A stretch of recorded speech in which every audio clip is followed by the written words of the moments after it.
उसके लिए आपको ऐसा नहीं है कि वो कोई बहुत जो है वो एक्स्ट्रा ऑर्डिनरी ब्रेन के हैं। मेन चीज ये है कि जो कहा जाता है ना कि जो विनर्स होते हैं या जो आगे बढ़ते हैं वो चीजें तो वही करते हैं, लेकिन उनके करने का ढंग थोड़ा डिफरेंट। किताबें वही हैं, सब कुछ वही है, but the way of doing the things is different. और आपको भी वो डिफरेंट वे तो करना पड़ेगा। अगर देखिए डिफरेंट वे आप नहीं करेंगे तो अल्टीमेटली कोई इनविटेशन लेटर तो आएगा नहीं आपके लिए। आप ही को अपना जो लेवल है वो ऊपर उठाना है। आज की जो क्लास है वो ऐसे राइटिंग और आंसर राइटिंग कैपेबिलिटीज पर रखी गई है। इसकी कई क्लासेस आपकी की जाएंगी कि how to write the answer. Mains examination में कैसे आप उत्तर लिखेंगे। और एक चीज और कि ये नहीं है कि भाई मैं तो प्री नहीं निकाला तो मैं मेंस का क्या सीखूं। अभी तो मैं प्री निकाल लूं 2 साल, फिर उसके बाद मेंस का करूंगा, ऐसा कुछ नहीं होता। एक कंप्रिहेंसिव तैयारी होती है। कंप्रिहेंसिव तैयारी में सभी लोग एक साथ ही तैयारी होती है और लगभग 8 से 10 घंटे आपको पर डे देने हैं।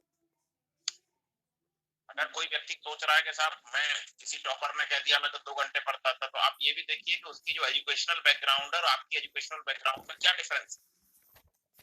हो सकता है कि उसने पिछले 12, 13, 14 साल बहुत पढ़ा और आपने ना पढ़ा हो, या हो सकता है आपने ज्यादा पढ़ रखा हो। तो द थिंग इंपॉर्टेंट इज कि आपका विषय वस्तु पर कमांड है या नहीं। कमांड होने के बाद ही आप एग्जाम को क्रॉस कर पाएंगे, इससे पहले नहीं। यूपीएससी और पीएससी दोनों का लेवल अब ऑलमोस्ट एक ही जैसा है, बहुत अंतर नहीं है। और हाँ एक चीज और, यूपीएससी में एक बार को अगर आपकी 50 भी रैंक आ गई तो हो सकता है आईएएस, लेकिन यहाँ ऊपर की पोस्ट पीएससी में तो स्टेट में तो बहुत कम रहती है। मानो पड़ा 10 एसडीएम के पद आए, केवल 15 पद आए, या डीपीएसपी के भी 5 ही पद आए या 10 पद आए, 15 पद आए जिस साल आप एग्जाम दे रहे हैं, तो आपको टॉप 5 में शामिल होना पड़ेगा। नहीं, एक ही एग्जाम से नायब तहसीलदार बनते हैं और एक ही एग्जाम से एसडीएम बनते हैं, और दोनों में 20 साल का अंतर होता है। नायब तहसीलदार से प्रमोट होकर के एसडीएम बनने में 20 साल लग जाएंगे। तो ये नहीं हो। मेरा आपसे इतना ही कहना है कि हार्ड वर्क का कोई विकल्प नहीं है। मिनिमम 8 घंटे जरूर पढ़िए और 10 से ऊपर मत पढ़िए। Quality and quantity both. और एक चीज और मैं कहूंगा कि पूरे वीक में एक दिन में कोई काम मत करिए, यानी कि पढ़ाई से संबंधित काम मत करिए, नहीं तो आप स्ट्रेस का शिकार हो सकते हैं। और स्ट्रेस, मेरे पास ऐसे भी एग्जांपल है कि stress can cause A mental discomfort. मालूम पड़ा कि चलने कुछ गए थे और हो कुछ गए, तो आपका स्वस्थ रहना बहुत जरूरी है। क्योंकि स्वस्थ रहेंगे, अपनी सेहत को ठीक करने के लिए योगा प्राणायाम जरूर करिए। 1 घंटा अपने शरीर को जरूर दीजिए, क्योंकि जिस मशीन को आप घंटे चलाते हैं उसे 1 घंटा ओवरहालिंग करना बहुत जरूरी है। ये एक सतत प्रक्रिया। कभी अपने आप से ये प्रॉमिस मत करिए कि साहब इस बार तो मैं निकाल ही नो, कोई गारंटी नहीं, और गारंटी इस बात की भी नहीं है कि नहीं निकले। वो आइदर वे इट कैन। तो उसमें कोई चिंता करने की बिल्कुल भी बात नहीं है। एक दिन जो मूवी आप देखेंगे या जो वेब सीरीज देखेंगे, जो भी देखेंगे, जो ग्रुप डिस्कशन होगा उसमें हम पूछेंगे भी, इंडिविजुअली भी मैं पूछूंगा कि भाई आपने क्या देखा, मे बी एनीथिंग जिससे आपको अच्छा लगे। खैर शिवम, वो राहुल जी जुड़ गए या नहीं जुड़े अभी? सर मैंने कॉल कर दिया है सर को, अभी तक जुड़े नहीं है सर। अच्छा, मैं सर जुड़ गया हूँ सर। मैं जुड़ रहे होंगे, मैं जुड़ गया हूँ सर। नेटवर्क का इशू हो। ठीक है सर। हाँ राहुल जी, सर मैं जुड़ गया हूँ sir. Glad to see you. और हाँ ग्लैड टू सी यू यार, फोन पे ही बात होती थी केवल। जी सर, जी सर। मुझे लग रहा है आपके कुछ बाल हो गए। मुझे लग रहा है कुछ बाल कम हो गए यार। ऐसे ही है सर, वो अच्छा सा तेल डाला करिए मेरी तरह।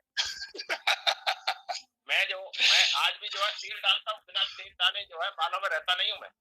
अच्छा जी।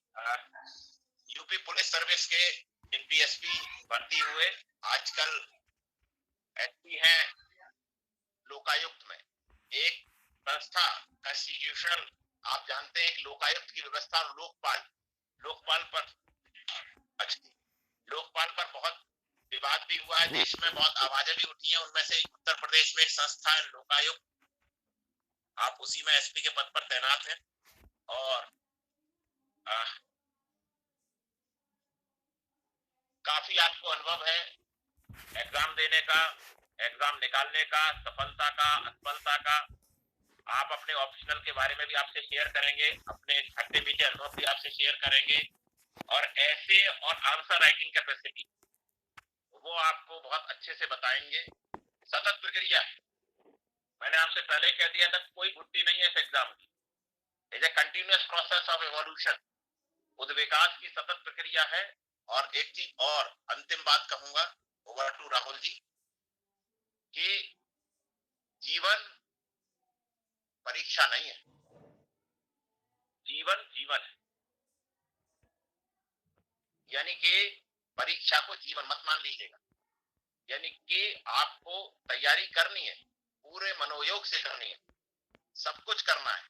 और चैलेंजेस कभी भी लाइफ में कम नहीं होंगे। आप आईएएस बन जाएंगे तब भी आपकी लाइफ में चैलेंजेस रहेंगे, पीसीएस बन जाएंगे तब भी लाइफ में चैलेंजेस रहेंगे, कोई और काम करेंगे तब भी चैलेंजेस रहेंगे। Take it as a challenge for the next consecutive years in your life. और साल 2 साल 3 साल लगना इस एग्जाम को निकालने में एक कॉमन सी चीज। तो ओवर टू राहुल जी। अब राहुल जी क्योंकि स्वयं में सेलेक्टेड है, बहुत सारा ढेर सारा अनुभव भी है और बहुत सारी चीजें जानते भी हैं, तो मैं ज्यादा समय नहीं लूंगा, क्लास ऑलरेडी लेट है। राहुल जी मुझे इजाजत दीजिए, मैं लीव कर दूं और अब क्लास आपके हवाले। आपका शायद माइक ऑफ है। हाँ सर, ऑन कर। ठीक है सर। सर ठीक है राहुल जी, थैंक यू, ठीक है thanks a lot. Thanks. Friends, आप सब लोग हमें सुन पा रहे हैं? जी सर। जी सर। Yes sir. सर आवाज आ रही है? ठीक है। Yes sir. तो बेसिकली हम लोग मूल विषय पर आते हैं। निबंध हम सब लोगों ने कहीं ना कहीं क्लास 6 से लेकर 12 तक लिखा है, विशेषकर हिंदी विषय में और इंग्लिश सब्जेक्ट में। लेकिन जो कॉम्पिटिटिव एग्जाम हमारे पीसीएस और आईएएस के हैं, इसमें बस कंटेंट और राइटिंग स्किल, इन दो चीजों पर विशेष ध्यान रखकर हम अच्छे ढंग से ऐसे लिख सकते हैं। पहली कुछ महत्वपूर्ण बातें हैं, आप चाहे तो उनको नोट कर सकते हैं पेन पेंसिल से, एक कॉपी पर रफ रूप में आज आप नोट कर लेंगे तो ज्यादा बेटर रहेगा। जी सर।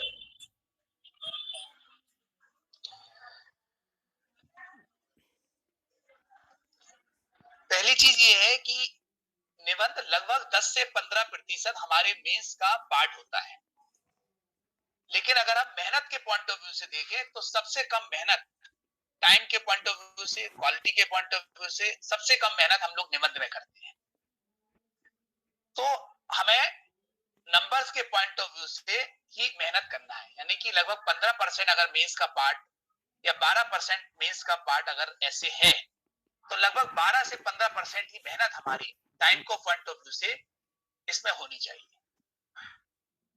तो पहला पॉइंट तो आप ये नोट कर लें कि जितने नंबर का ऐसे है, जैसे यूपी पीसीएस में लगभग 150 मार्क्स का है, 1500 में से लगभग 10% बन रहा है, यूपीएससी में लगभग 15% बनेगा, तो इसी हिसाब से हमको तैयारी करनी है। दूसरी महत्वपूर्ण बात यह है कि जैसे ऐसे की तैयारी को हम लोग फाइनल हिस्से में रखते हैं कि ऐसे तो हो जाएगा और सारी चीज तैयार करेंगे तो ऐसे हो जाएगा, लेकिन ऐसे ऐसे नहीं होता है।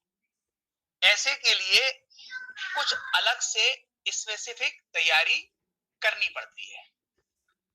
जैसे हम लोग जनरल हिंदी की तैयारी करते हैं नॉर्मली, हिंदी विषय को हम लोग ऐसे बहुत नॉर्मल विषय में लेते हैं कि हिंदी में कोई फेल नहीं होता है, ऐसे ऐसे में भी कोई फेल नहीं होगा, किसी के बहुत खराब मार्क्स नहीं आएंगे।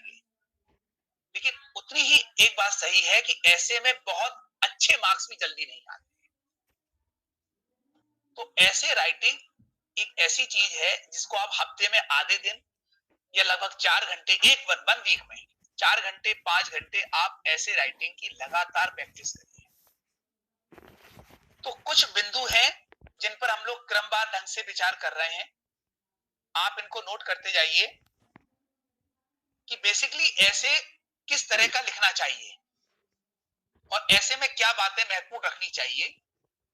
पहला पॉइंट उसमें है उम्मीदवार की विषय वस्तु पर पकड़, यानी कि hold over topic.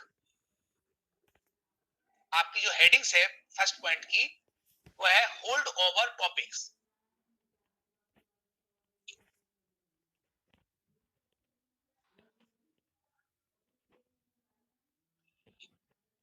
Hold over topics में क्या है कि जैसे पीसीएस में 3 टॉपिक्स में से एक टॉपिक हमको चूज करना पड़ता है, ऐसे आईएएस में भी 3 टॉपिक में से एक टॉपिक हमको चूज करना पड़ता है।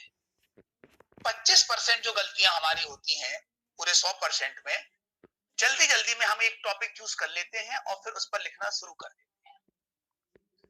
तो सबसे पहले क्या करना है, जिन्होंने पीसीएस का एग्जाम दिया होगा वो जानते होंगे कि 3 ऐसे आते हैं, तो हर ऐसे में 1 घंटे का समय हमारे पास है। तो उस 1 घंटे में 3 मिनट कम से कम आप ये डिसाइड करने में लगाइए कि इन 3 ऐसों में से किस टॉपिक पर आप अच्छे ढंग से ऐसे लिख सकते हैं। मान लीजिए आपका सब्जेक्ट ज्योग्राफी है, तो अब हम लोग सोचते हैं कि जलवायु परिवर्तन पर, सस्टेनेबल डेवलपमेंट पर या फिर एनवायरनमेंट पर कोई भी टॉपिक आएगा उस पर झट से ऐसे लिख देना है। ऐसी भूल, ऐसी गलती मत करिए। कम से कम 3 मिनट आप सोचिए कि ये 3 टॉपिक हैं, इनमें से कौन सा टॉपिक मेरा सबसे सही है, सबसे अच्छी तरह से प्रिपेयर है, सबसे अच्छे ढंग से मैंने उसको पढ़ा है, ये हमें डिसाइड करना पड़ेगा।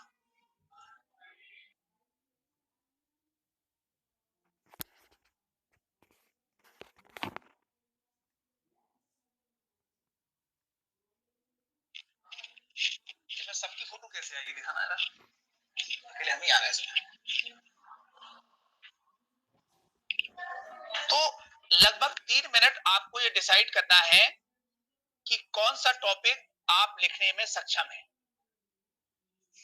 उसका तरीका ये है कि तीनों टॉपिक्स जो दिए हुए हैं उन पर आप अच्छे ढंग से सोच विचार कर लीजिए।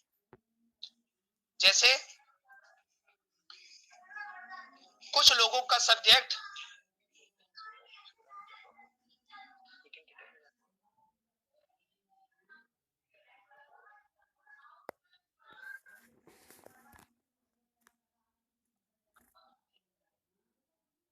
जानते नहीं, चलो बैठो, कुछ नहीं करना जानते। हेलो, तो जैसे कुछ लोगों का राजनीति शास्त्र विषय है, तो उसमें वो लोकतंत्र, आरक्षण, पंचायती राज जैसे कुछ टॉपिक अच्छे ढंग से तैयार कर सकते हैं। तो ये आपका स्ट्रॉन्ग एरिया हो जाएगा। उसी प्रकार से समाजशास्त्र किसी का है तो भारतीय समाज और संस्कृति से संबंधित टॉपिक आपके लिए महत्वपूर्ण हो जाएगा। किसी का अगर भूगोल है तो प्राकृतिक आपदाएं, जलवायु संकट, पर्यावरण, बायोडाइवर्सिटी, सतत विकास जैसे कुछ टॉपिक महत्वपूर्ण हो जाएंगे। तो पहला जो बिंदु है उम्मीदवार की विषय वस्तु पर पकड़। पकड़ का मतलब है कि आपको उसके संबंध में बहुत अच्छी गहरी जानकारी हो, अच्छे ढंग से आपने उसको न्यूज़पेपर्स में, अपनी टेक्स्ट बुक में पढ़ा हो, उसके बारे में प्रैक्टिस की हो। तो पहला पॉइंट हमारे लिए महत्वपूर्ण है कि उम्मीदवार की विषय वस्तु पर पकड़ जिस पर बेहतर होगी उस पर ही हमें निबंध या ऐसे लिखना चाहिए। जैसे एक एग्जाम्पल मैं आप लोगों को दे रहा हूं, उदारीकरण और सामाजिक न्याय। इसको आप लोग लिख लीजिए, उदारीकरण यानी कि लिबरलाइजेशन एंड सोशल जस्टिस, उदारीकरण और सामाजिक न्याय।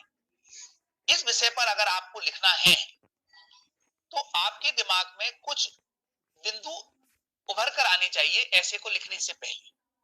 जैसे बाजार अर्थव्यवस्था क्या है, उदारीकरण का दर्शन क्या है, निजीकरण भूमंडलीकरण क्या है, कॉर्पोरेट जगत की सामाजिक जिम्मेदारी क्या है, न्याय के सिद्धांत क्या है, आर्थिक विकास व कल्याण क्या है, समावेशन या इंक्लूसिव ग्रोथ क्या है, निचले स्तर से विकास क्या है, सहभागी विकास, बंद अर्थव्यवस्था, मुक्त अर्थव्यवस्था, गरीबी हटाओ कार्यक्रम। इन सब की होलिस्टिक जानकारी अगर हमें होगी तब उदारीकरण और सामाजिक न्याय पर हम ऐसे लिखने की स्थिति में होंगे। मेरे साथ भी अक्सर ऐसा हुआ है कि जो टॉपिक पढ़ा था एकदम से हम लोग उसी पे लिखना शुरू कर देते हैं। आपके पास 3 मिनट 5 मिनट का समय होता है, पहले टॉपिक चूज करिए, क्योंकि यहाँ पर ऑप्शन है हमारे पास कि 3 से 4 में से एक पर हमें लिखना है, तो जो बेस्ट ढंग से तैयार हो। कई बार क्या होता है कि 2 हमारे तैयार नहीं है, उनको हमने निगेट कर दिया कि भाई ये 2 हमारे तैयार नहीं है। अब जो 2 शेष बचे हैं उनमें हमारे ऊपर डायलेमा होता है कि कौन सा हमारा तैयार है। तो थोड़ा सा आप सोचिए, 2 मिनट 3 मिनट कि आपके पास किसके संदर्भ में ज्यादा मटेरियल है, कौन सी चीज आपने ज्यादा अच्छे ढंग से पढ़ी है, किस पर आप ज्यादा कंफर्ट है, किस पर आपके पास ज्यादा फैक्ट है, किसके संबंध में आपके पास अच्छा डाटा है, उसको कंपैरेटिवली चूज करते हुए फिर एक टॉपिक आप चूज कर लीजिए। तो अभी तक का लंबे लुभाव ये है, पहला बिंदु हमारा रहा है उम्मीदवार की विषय वस्तु पर पकड़, ये बिंदु हमारा होना चाहिए। दूसरा है चुने गए विषय के साथ उसकी प्रासंगिकता यानी कि रिलीवेंसी, मतलब जो भी टॉपिक पर हम ऐसे लिखें उसमें हम केवल और केवल रिलीवेंट बात लिखें, प्रासंगिक बातें लिखें। बहुत से लोग प्रासंगिक शब्द को अच्छे ढंग से जानते हैं लेकिन उसको ठीक तरह से समझना जरूरी है।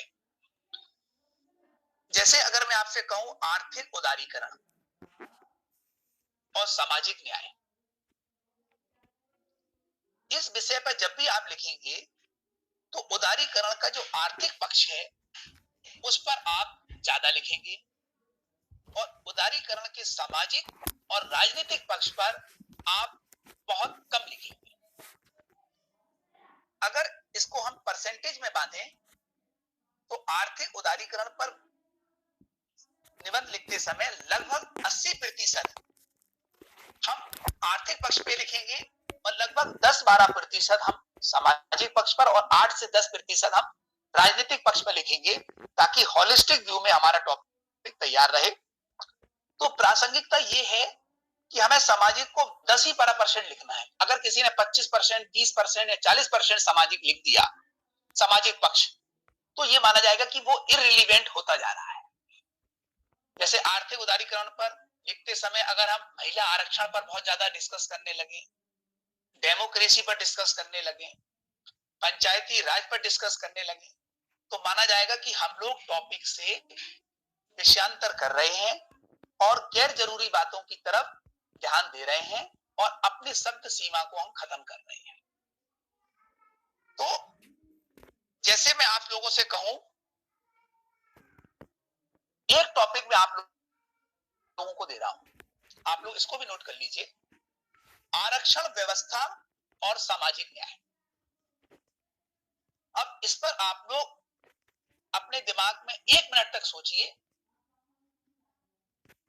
1 मिनट तक सोचिए आप, मैं भी इस बीच में सोच रहा हूं, फिर देखते हैं हम लोगों की सोच में कितना डिफरेंस बन रहा है। टॉपिक का नाम है आरक्षण व्यवस्था और सामाजिक न्याय।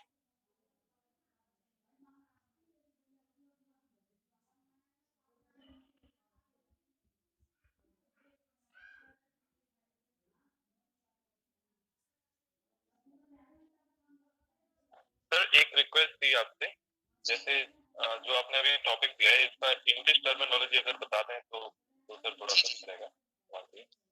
Reservation and social justice, reservation and social justice.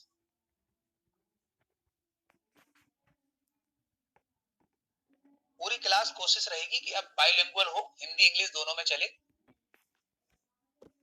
आप लोग इस पर 1 मिनट सोचिए कि क्या क्या चीजें हमको इस पर लिखनी है या हम लोग लिख सकते हैं। फिर मैं बताऊंगा कि प्राइमा फेस, तो अगर आपके 600 वर्ड्स में से 40 वर्ड, 50 वर्ड या 30 वर्ड भी इस पर लिखे जाएं जो वैश्विक आरक्षण और सामाजिक न्याय को दृष्टिगोचर कर रहे हो, which outline the figure of world reservation and social justice, so it means that you have touched the new dimension of world reference। इसका मतलब है कि आपके सोचने की क्षमता आम लोगों से थोड़ी सी बेहतर है, क्योंकि 90% या 95% लोगों ने केवल ये सोचा कि भारत की ही बात है, बिना इस बात को देखे हुए कि इसमें कहीं भारत शब्द लिखा ही नहीं है। ये एक ओपन टॉपिक है। ये सही बात है कि 90% 92% हमें भारत की ही रेफरेंस में लिखना है, लेकिन अगर जिसने 5% या 7% चीजें भी विश्व व्यवस्था के संदर्भ में लिख दी, उनके आरक्षण, सोशल जस्टिस, वहां के भेदभाव, जो रेशियल डिफरेंसेस है, जो नस्लीय भेदभाव है, जैसे आपका अरब कंट्रीज में है पुरुषों और महिलाओं के बीच में, अमेरिका में निग्रो और श्वेतों के बीच में है, तो कहीं ना कहीं वहां भी सोशल जस्टिस का इश्यू है। तो एक बड़ी चीज हम लोग वहां पर मिस कर लेते हैं। तो इससे आपके अगर 50 नंबर का ऐसे है तो 5 नंबर 4 नंबर हमारे वैसे ही स्किप हो गए। आप चाहे इतना अच्छा ऐसे लिख लें, अगर आपने केवल वर्ल्ड रेफरेंस में लिखा है तो एक पॉइंट आपने मिस कर दिया जो बहुत इंपॉर्टेंट हो सकता है। दूसरी चीज, हम जब भी आरक्षण पर लिखते हैं हमेशा बायस होकर हम लोग जातिगत आरक्षण पर चले जाते हैं। आरक्षण कई प्रकार का हो सकता है, हम लोग आरक्षण के डायमेंशन ज्यादा नहीं सोच पाते हैं। सबसे पहली चीज हमें सोचना है कि आरक्षण कितने प्रकार का हो सकता है इंडिया में। नंबर 1 जातिगत आरक्षण जो SC, ST, OBC को है। नंबर 2 जेंडर बेसिस पर आरक्षण जो महिलाओं को दिया जाता है। और अगर इससे हम और आगे बढ़ जाएं तो एक तीसरा आरक्षण है जो दिव्यांग जनों को दिया जाता है, उसका भी संबंध सामाजिक न्याय से जुड़ता है। तो अगर इस तरीके से आप टॉपिक को होलिस्टिक वे में सोचिए, ज्यादातर लोग क्या कर रहे होंगे कि जातिगत सोचा होगा, थोड़े से ऐसे होंगे जिन्होंने जातिगत महिला दोनों को लिया होगा, शायद 1-2 लोग ऐसे भी हों जिन्होंने विकलांगों के संबंध में सोचा हो, दिव्यांगों के संबंध में सोचा हो, लेकिन उसको सोच रहा हूं कि ये क्या जरूरी है, इसका संबंध सामाजिक न्याय से नहीं है, लेकिन है। तो आरक्षण के जितने स्वरूप हम सोच सकते हो उन सभी स्वरूपों पर फोकस करते हुए उनका संबंध हमें सामाजिक न्याय के साथ जोड़ना है। अब आप में से कोई मुझे बताए क्या ये पॉइंट आप लोगों ने स्किप किए या कुछ चीजें इसमें आप लोगों ने कवर की?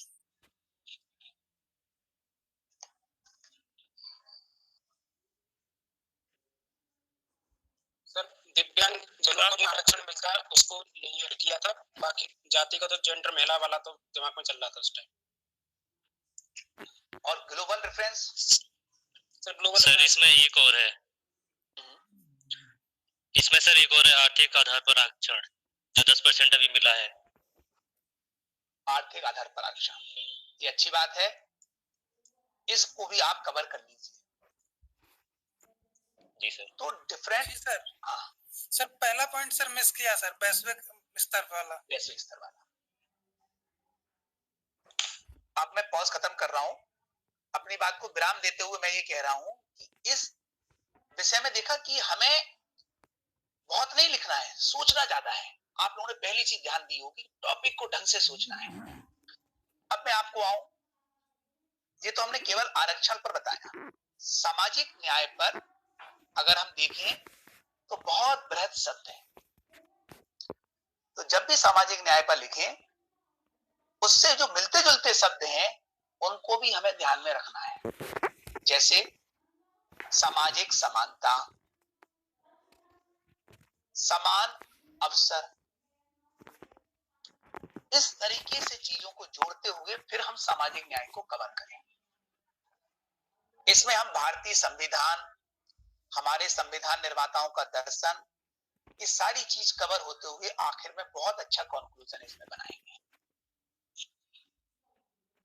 मैं चाहता हूं कि क्लास इंटरेक्टिव रहे, क्योंकि हम लोग आमने सामने नहीं हैं, इसलिए एक टॉपिक में आप लोगों को और दे रहा हूं। कोशिश करें और अच्छे तरीके से हम लोग चीजों को सोचें।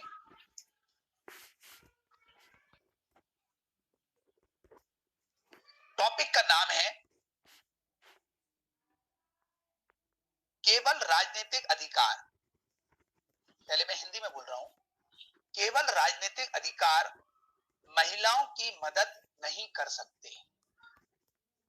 केवल राजनीतिक अधिकार महिलाओं की मदद नहीं कर सकते। इंग्लिश में है only political rights can't help women. Only political rights can't help women. इस पर हम लोग 1-1.5 मिनट सोचें, कुछ पॉइंट्स को आप लिखें, 2 मिनट ले लें आप, इसी से सब चीज तय। केवल टॉपिक को देखें।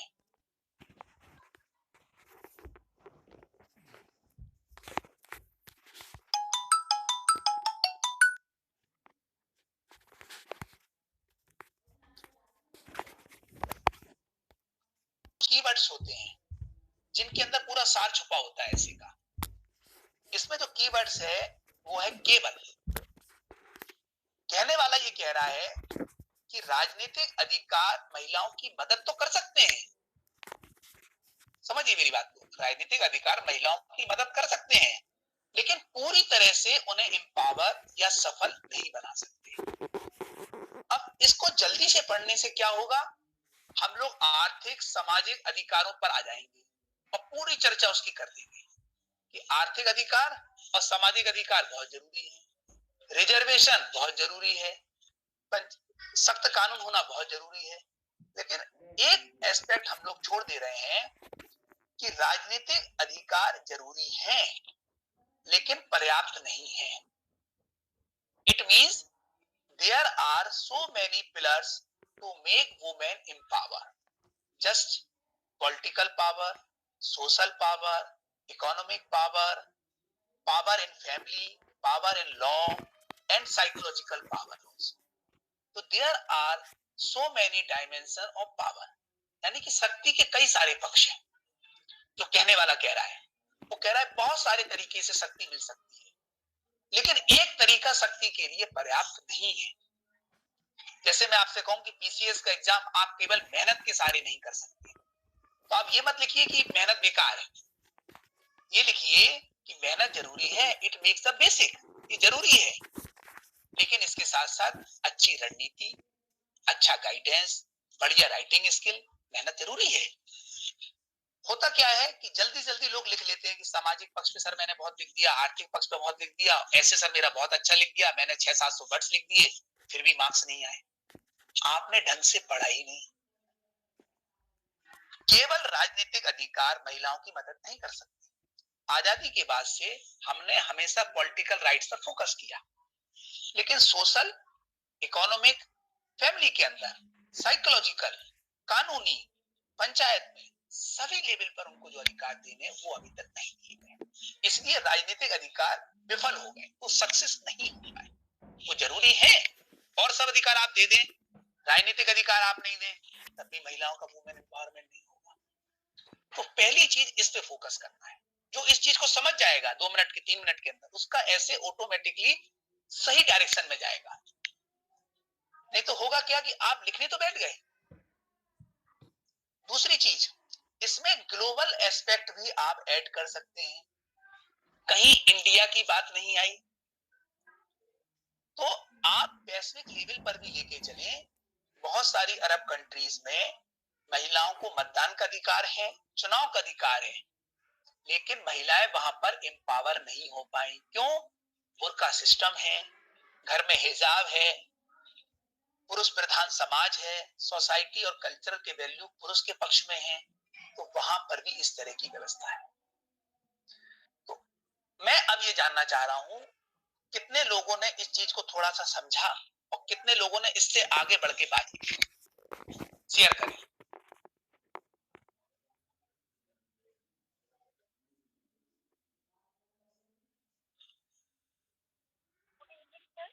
जी बताएं। मैंने 3 पक्ष लिखे थे, इसमें आर्थिक और सामाजिक और मनोवैज्ञानिक। Very good. परिवार और कानून वाला जो आपने बताया है वो मैंने कर दिया, ठीक। इसको भी इंक्लूड कर लीजिए। There are so many dimension in life. देखिए, महिलाओं के सशक्तिकरण की शुरुआत सबसे पहले जानते कहां से होगी? घर से सर। Very good. परिवार से। परिवार का। हम लोग यहीं पर वीक हो जा रहे हैं। पॉलिटिकल, इकोनॉमिक, सोशल सारी शुरुआत घर से होगी, क्योंकि घर हमारे सामाजिक व्यवस्था का आधार है। और घर का जो सिस्टम है वो हमारा पैट्रियार्चल सिस्टम है, यानी पितृसत्तात्मक है। हर बड़ा डिसीजन पिता से पूछकर होना है, भाई से पूछकर होना है, दादाजी से पूछकर होना है। तो महिलाएं हाशिए पर आ गई। आप अगर ऐसे शुरुआत करोगे तो आपका जो मेंस लिखने का तरीका और भी क्वेश्चन आंसर में और ऐसे लिखने के तरीके में एक बिल्कुल स्मूथनेस आएगी। जैसे एक कैंडिडेट ने बताया कि मैंने सर आर्थिक, सामाजिक और मनोवैज्ञानिक पक्ष लिखे। ठीक, एक आपने मनोवैज्ञानिक पक्ष अच्छा जोड़ा। मनोवैज्ञानिक मतलब है कि औरतें अंदर से महसूस करें कि मैं पावरफुल। जैसे आपने किसी को सारी पावर दे दी, फिर भी उसके अंदर डर बैठा हुआ है, उसके अंदर घबराहट है, बेचैनी है, उसके अंदर ये मानसिक स्थिति है कि अधिकार दिखावे के हैं, मैं कुछ कर ही नहीं सकती, तो साइकोलॉजिकली कमजोर हूं मैं। तो अधिकारों का उपयोग करने के लिए साइकोलॉजिकली मजबूत भी होना है। हम लोग आगे भी डिस्कशन करेंगे कि हमारे कानून का जो नेचर है मोस्टली देखने में लगता है समानतावादी कानून, लेकिन उसमें भी एक पितृसत्तात्मक पक्ष हावी है। तो कानूनी पक्ष भी हमें लिखना है, इसके अलावा हमें मनोवैज्ञानिक लिखना है, परिवार वाला भी लिखना है, और भी डायमेंशन आपकी समझ में आए तो इनको आप धीरे धीरे करके इंक्लूड करते रहिए। और कोई कैंडिडेट? जी सर। सर मैंने लिखा सर सामाजिक अधिकार, आर्थिक अधिकार, न्यायिक अधिकार और इन कॉन्टेस्ट होम घरेलू अधिकार। वेरी गुड, अच्छा है, काफी 80% आपने कवर किया। सर इसमें एक एथिकल रूप से ही मजबूत मतलब अधिकार को हम जोड़ सकते हैं, जैसे कार्यस्थल पर उनको अधिक से अधिक सुरक्षा देना, उनका अधिक सम्मान करना। सर ये भी कई मुद्दे हो सकते हैं सर। ये हो सकता, इसको आप एक अधिकार, इसको हम कहते हैं सांस्कृतिक अधिकार। जी सर। देखिए, हम लोग जितने डिफरेंट डायमेंशन में सोच सकें, होता क्या है, हम लोग ज्यादातर आर्थिक और सामाजिक और राजनीतिक ये तीनों पक्ष पे ध्यान देते हैं, जबकि जो कॉपी चेक करने वाले होते हैं उनके पास एक आइडियल आंसर, एक आइडियल ऐसे हर चीज का लिखा रहता है, उसमें कम से कम 10 या 8 डायमेंशन होते हैं। आप चाहो तो नोट कर लो, कभी भी किसी भी आंसर में ये 8 या 10 डायमेंशन आने ही आने चाहिए। पहला हो गया आर्थिक, इकोनॉमिक, सेकंड सोशल या सामाजिक, थर्ड पॉलिटिकल राजनीतिक, चौथा हो गया सांस्कृतिक या कल्चरल, पांचवा हो गया साइकोलॉजिकल या मनोवैज्ञानिक, सिक्स्थ हो गया हमारा कानूनी या न्यायिक, इसको इंग्लिश में हम लोग लीगल कह सकते हैं, और सेवेंथ और एट्थ में आप अदर्स करके लिख लीजिए, जिसके आप हर टॉपिक के अलग अलग डायमेंशन हो सकते हैं। तो कम से कम 7-8 डायमेंशन आपको कवर करने हैं। लेकिन ऐसे में एक महत्वपूर्ण बात है कि हर डायमेंशन पर इक्वल जोर नहीं देना है। मींस जैसे हम उदारीकरण पर चर्चा करें तो आर्थिक पे कम से कम 50, 60, 70% तक हमें जोर देना है, सामाजिक पर 10%, पॉलिटिकल पर 10%, सांस्कृतिक पे 10%। ऐसा नहीं कि उदारीकरण पर आप लिखिए पूरा आप पॉलिटिकल बना दें, ऐसे हर चीज का पोर्शन होता है। जैसे हम लोग खाने में कोई व्यंजन बनाते हैं तो किसी में आलू ज्यादा डलता है, प्याज ज्यादा डलता है, नमक बहुत थोड़ा डलता है, एक कॉम्बिनेशन बनता है। तो different dimension we have to cover, but their portion will be decided according to answer, कि ऐसे में किस पर हम बातचीत कर रहे हैं।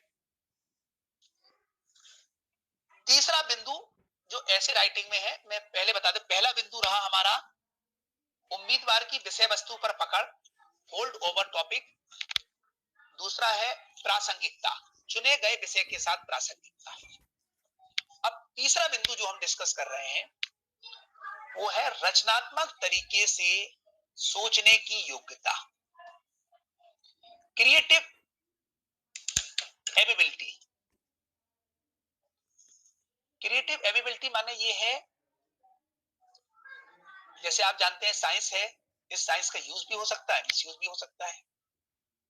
तो एग्जामिनर या ऐसे राइटर ये जानना चाह रहा है कि कितने क्रिएटिव तरीके से आप चीजों को सोच सकते हैं, कितने अच्छे तरीके से आप सॉल्यूशन प्रेजेंट कर सकते हैं। समस्या है, मान लो कोरोना की समस्या पर विचार हो, भ्रष्टाचार पर विचार हो, लोकतंत्र पर विचार हो, सारी समस्याएं हैं, लेकिन we are part of solution, क्योंकि आप एडमिनिस्ट्रेशन में जा रहे हैं। एडमिनिस्ट्रेशन में हम लोग समस्याओं पर चर्चा कम करते हैं, समस्याओं के समाधान पर चर्चा ज्यादा करते हैं। आपके पास रिसोर्सेज की कमी रहेगी, दिक्कत भी आएगी, घर में लाइट भी नहीं होगी, लेकिन फिर भी आप लालटेन में पढ़ सकते हैं, मोमबत्ती में पढ़ सकते हैं, मोबाइल की लाइट में पढ़ सकते हैं। हमें ये देखना है कितने क्रिएटिव तरीके से हम सोच सकते हैं। ये एग्जामिनर चेक कर लेता है आपकी ऐसे को पढ़ते हुए। कभी कभी क्या होता है, हम लोग ये सोचते हैं कि प्रस्तावना गांधी जी के विचार से शुरू करो, मध्य में टैगोर जी का विचार आ जाए, लास्ट में अबुल कलाम जी का विचार आ जाए, और अच्छा रहे कि अमर सेन जी का ही विचार आ जाए। जब सबके इतने सारे विचार आ जाएंगे तो आपके विचार फिर कहां रह जाएंगे? तो नंबर आपको नहीं, उन लोगों को मिलेंगे जिनके विचार आपने लिखे। बात यह है कि हमारी अपनी मौलिक सोच क्या है। जैसे गांधी जी ने कहा कि महिलाओं का सशक्तिकरण घर से आरंभ होता है। इस लाइन को आप इस तरीके से ना लिखकर अपने वर्ड्स में अपने तरीके से लिखिए कि परिवार सामाजिक व्यवस्था की नींव है। परिवार के हर निर्णय में महिलाओं को भागीदारी बनाकर हम महिलाओं को आगे बढ़ा सकते हैं। इसी तरह के समान विचार गांधी जी ने व्यक्त किए हैं। अगर आप चीजों को इस तरीके से लिखेंगे तो ये आपका पक्ष मजबूत बनाएगा। सेम लाइन उतार देना, सेम दोहा उतार देना, सेम श्लोक उतार देना, जैसे हम लोग कभी 6, 7, 8 में करते थे, 9, 10 में करते थे, वो सब वहां लेवल पर ठीक था। यहाँ है मौलिकता, आपने क्या रचनात्मक सोचा। लेकिन ध्यान रखना, रचनात्मकता और नया करने में बड़ा डिफरेंस है। नया बड़े आसानी से हो जाता है, नया माने कुछ भी उटपटांग लिख दो, कुछ भी लिख दो, नहीं, हर नई चीज रचनात्मक नहीं होती। रचनात्मक मतलब है कंस्ट्रक्टिव, माने समाज के लिए आपके विचार कितने उपयोगी हैं, व्यवस्था के लिए कितने उपयोगी हैं। तो इसलिए मैं बहुत वेग रूप में ना कहते हुए स्पष्ट रूप में कह रहा हूं कि रचनात्मकता का मतलब है कि देश के लिए, समाज के लिए, व्यवस्था के लिए हम क्या कंट्रीब्यूशन, क्या योगदान कर सकते हैं। जैसे मुझसे इंटरव्यू में एक क्वेश्चन पूछा गया, देखिए रचनात्मक तरीका देखिए सोचने का, कि क्या महिलाओं को 33% रिजर्वेशन मिलना चाहिए अथवा नहीं। आप लोग इस क्वेश्चन को 1 मिनट सोचिए, ये कई बार ऐसे में भी आ जाता है, क्या महिलाओं को 33% रिजर्वेशन मिलना चाहिए और क्वेश्चन मार्क, ये ऐसे हो गया मान लीजिए आपका, या इंटरव्यू का क्वेश्चन हो गया, या सोशल इश्यूज पर कोई क्वेश्चन बना। आप इस पे 30 सेकंड 1 मिनट सोचिए, फिर मैं 2-3 लोगों से जानना चाहूंगा कि इस पर आपके क्या विचार है। मैं दोबारा दोहरा रहा हूं, is there be a 33% reservation for women, is there be a 1/3 reservation for women. क्या महिलाओं के लिए 1/3 आरक्षण या 33% आरक्षण होना चाहिए। ना होगा पहले कि क्या उस विभाग में महिलाओं और पुरुषों में जो उस जॉब का जो भी टाइप है उसमें क्या वो उसको अच्छे से कर सकती हैं। तो अगर वो ऐसा नहीं है, जैसे नेचुरली अगर पॉसिबल नहीं है उनको वहां पर सेलेक्ट करना, तो हमें इसको पहले विचार करना चाहिए, ना कि डायरेक्टली इम्प्लीमेंट कर देना। तो मेरा ये और कोई बताए?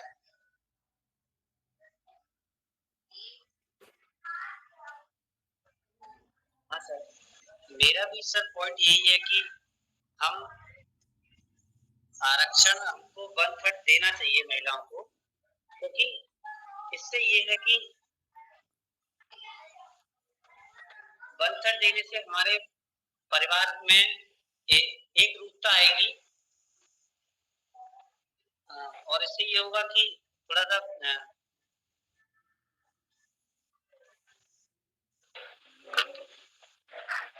परिवार की स्थिति होगी तो मैं भी कुछ कहना चाहती हूँ सर। बताएं बेटा। सर मेरे हिसाब से सर महिलाओं को 33% आरक्षण देना सही है, क्योंकि जहां हम एक तरफ उनके सशक्तिकरण की बातें कर रहे हैं और एक तरफ उनको फ्रीडम फील करा रहे हैं और उनको सारे अधिकार देना चाहते हैं, तो उनको ये अधिकार देने से पहले हमें उनको फ्रीडम देनी पड़ेगी, और फ्रीडम तभी मिलेगी जब उनको भी लगेगा कि हमारा कोई वजूद है। क्योंकि जहाँ सत्ता हमारी चल रही है सत्तात्मक, और जहाँ अगर हमारा शासन भी अगर महिलाओं को अवॉइड करेगा तो फिर महिलाएं आगे नहीं बढ़ पाएंगी। ठीक, और कोई? सर मैं कुछ कहना चाहता हूँ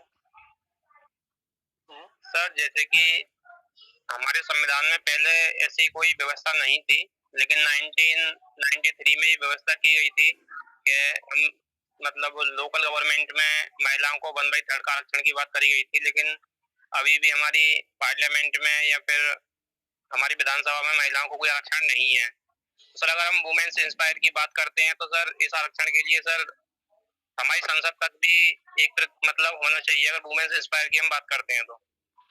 ठीक है, और कोई जिसका बिंदु इससे कुछ हटकर हो? कई लोगों से कई लोग सहमत होंगे, कुछ अलग बिंदु हो वो बात रख सकते हैं। बताएं कार्तिक जी। सर मेरा मानना ये है कि अगर हम महिलाओं को आरक्षण देते हैं तो उससे क्या होता है कि सर महिलाओं का प्रतिनिधित्व सुधार किया जा सकता है सर, और जब महिलाओं का प्रतिनिधित्व सुधार होगा तो सर महिलाओं की भागीदारी बढ़ने के साथ साथ, क्योंकि सर कुछ चीजें ऐसी होती है कि हम नहीं समझ सकते, वो महिलाएं उसको इम्प्लीमेंट करने में आगे आकर काम कर सकती हैं। अब सबका लब्बे लुआब लेकर मैं अपनी बात को कर रहा हूँ, जरूरी नहीं कि मेरी बात। हाँ सर मेरे विचार हो रहे हैं इसमें जी, इसमें महिलाओं को आरक्षण दे सकते हैं, देने चाहिए, जिससे कि आर्थिक, सामाजिक और राजनीतिक तीनों स्तरों पर हमारे समाज का विकास होगा। जिसमें लेकिन इसमें एक प्रॉब्लम आएगी कि जो सुप्रीम कोर्ट ने जो बोल रखा है कि जो आरक्षण है वो 50% से ज्यादा नहीं होना चाहिए, लेकिन हम लोग अगर इन्हें 33% आरक्षण देंगे तो पहले ही 47 के आसपास पहुंच चुका है। 47 वो 33 ये 80 के आसपास पहुंच जाएगा, तो सुप्रीम कोर्ट का जो आदेश है उसके आदेश की भी अवहेलना होगी, और उसमें फिर जो अदर कास्ट आती हैं उनके लिए तो फिर कुछ रह नहीं जाएगा। तो हमें काफी दोनों तरफ सोचना पड़ेगा, इसके लिए कुछ अलग से बीच का रास्ता निकालना पड़ेगा। लेकिन सर लोकल गवर्नमेंट में कुछ राज्यों में 50% आरक्षण कर रखा है वर्तमान। मैं आप सब चीजों को समराइज कर रहा हूँ सर। एक मिनट बस, जैसे अभी विवेक भाई ने बोला कि महिलाओं को 33% आरक्षण देने से ये 80% पहुंच जाएगा, तो सर ऐसा नहीं है। आरक्षण भी दो प्रकार से होता है, एक ऊर्ध्वाधर और एक क्षैतिज आरक्षण। ठीक ठीक, तो सर वो सरकार और कौन किस में जाएगा? देखिए, एक सर्वमान्य सत्य भारत में स्थापित हो चुका है, इसमें तो कहीं कोई दो राय नहीं है ना। किस तरह से मिलना है, कितना मिलना है, इस पर डिस्प्यूट्स है, वो एक अलग इश्यू है। मैंने आपसे पूछा था कि महिलाओं को 33% आरक्षण मिलना चाहिए, आप लोगों की सारी सोच 33% तक रह गई। मैंने जो आंसर दिया था इंटरव्यू में, मैं अपनी बात कह रहा हूं, हो सकता है मेरी बात से आप लोग सहमत नहीं भी हो, अपना अपना विचार है। ये क्वेश्चन यूपीएससी में मुझसे मैडम ने पूछा था कि mister Rahul, we should give the 33% to women.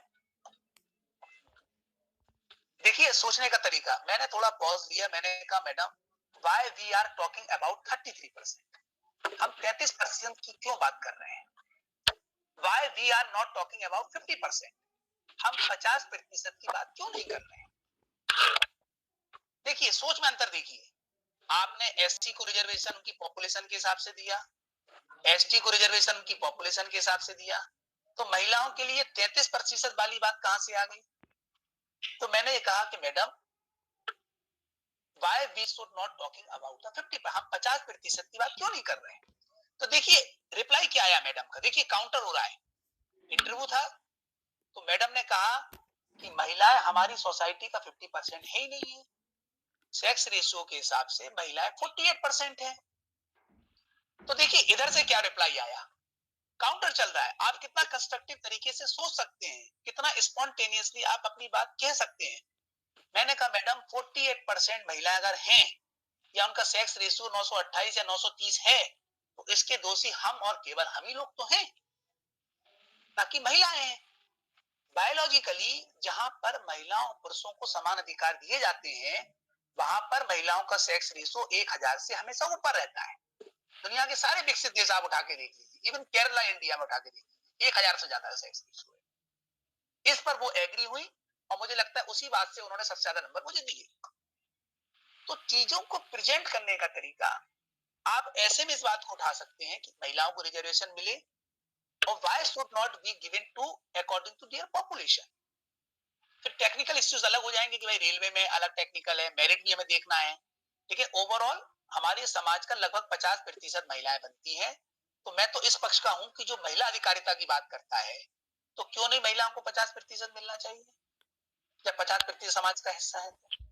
आप महिला और आरक्षण को आप ये मत सोचिए कोई दान दे रहे हैं या कुछ गिफ्ट दे रहे हैं, इट इज देयर राइट। आप इसको इस तरह से प्रेजेंट करिए, ऐसा नहीं है कि ऐसे किसी को छात्रवृत्ति मिल गई या सांत्वना पुरस्कार मिल गया ना। पिछले 3000 साल के इतिहास में महिलाओं का किसी ना किसी रूप में एक्सप्लॉइटेशन हुआ है, ये बात सब लोग जान रहे हैं। सोसाइटी में सोशल जस्टिस की बात कर रहे हैं हम लोग, सब कुछ कर रहे हैं, तो 50% रिजर्वेशन देने में क्या दिक्कत आ गई? जिन सोसाइटी ने दिया है उनकी ग्रोथ देख लीजिए आप कितनी तेजी से बढ़ रही है। केरला ने पहले से ही महिलाओं को रिजर्वेशन दे रखा है पंचायत में। तो चीजों को अगर हम लोग रचनात्मक तरीके से सोचें, ये नया तरीका आ गया सोचने का। हम लोग 33% क्योंकि सरकार ने एक आंकड़ा दे दिया 33%। अरे भाई क्यों 33%? 33% ही क्यों, 40% क्यों नहीं, 50% क्यों नहीं? एक लॉजिकल बेस बना, जितनी पॉपुलेशन उतना रिजर्वेशन। तो मेरी एक सोच थी, तो इस डायमेंशन में भी चीजों को हम लोग सोचें, ये एरिया भी ना रह जाए। या तो इसके काउंटर में बहुत सशक्त आपके पास तर्क हो कि साहब 50% नहीं 33%, तो फिर उसको लेके चले। कोई कंफ्यूजन हो बताएं। सर मेरा एक सवाल है। जी जी सर मेरा सवाल सर छोटा सा यही है कि सिर्फ अगर हम महिलाओं के विकास की बात करेंगे और हम इसका एक ब्रॉडर एस्पेक्ट नहीं देखेंगे कि एक सोसाइटी को सिर्फ महिलाएं ही नहीं, पुरुष, बच्चे और ये सब मिलकर बनाते हैं, तो अगर हम किसी एक तबके को, जो हमारे अभी प्रेजेंट में अगर स्टेट देख रहे हैं कि महिलाओं की अभी कंडीशन उतनी अच्छी नहीं है जितनी सशक्त हमारे पुरुष हैं इस वक्त, और हम उनको 33 नहीं, उनको हम 50% रिजर्वेशन देने की बात करते हैं, तो सर इसका एक दुष्परिणाम उन लोगों पर भी पड़ सकता है जो लोग सशक्त नहीं है। बेशक उनकी जनसंख्या ज्यादा है, बेशक वो इस वक्त पैट्रियार्की हमारे देश में ज्यादा है, तो एक मोटे तौर पर देखा जाए तो महिलाएं उनसे भी नीचे आती हैं। लेकिन अगर हम एक ग्राउंड लेवल रियलिटी की बात करते हैं तो किसी घर में अगर एक मुखिया है, वो जैसे हमारे हिंदुस्तान में अभी ज्यादातर अगर छोटे लेवल पर बात करते हैं तो ये ज्यादातर पुरुष जो होता है वही बाहर जाकर कमाता है और वो घर का पालन पोषण करता है। अब इसमें अगर हम उनको 50% रिजर्वेशन महिलाओं को दे देते हैं तो कहीं ना कहीं ऐसे कई सारे परिवार जो पुरुष प्रधान हैं और सिर्फ पुरुष ही उनको चला रहा है, तो सर उनके लिए खतरे की घंटी हो जाएगी और उनको अपनी जीविका चलाने के लिए बहुत मेहनत करनी पड़ेगी और शायद उनको ना भी मिले।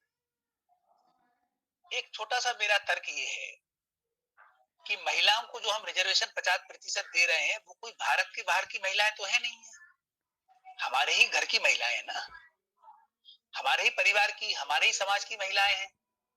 तो अगर वो इनकम जनरेट करेंगी या जॉब में जाएंगी या स्कॉलरशिप मिलेगी या हायर एजुकेशन मिलेगी तो परिवार तो आगे बढ़ेगा, हमारी बहन आगे बढ़ेगी, हमारी माँ आगे बढ़ेगी, हमारी वाइफ आगे बढ़ेगी, हमारी बच्ची आगे बढ़ेगी, परिवार का हिस्सा मान के चलो आप।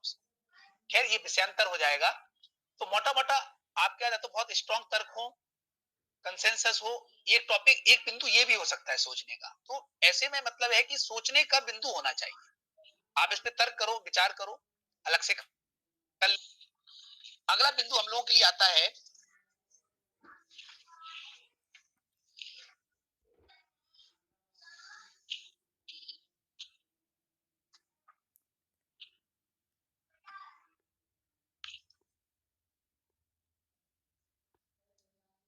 ऐसे में 4th नंबर का पॉइंट है संक्षिप्तता, कंसाइसनेस, शॉर्टनेस।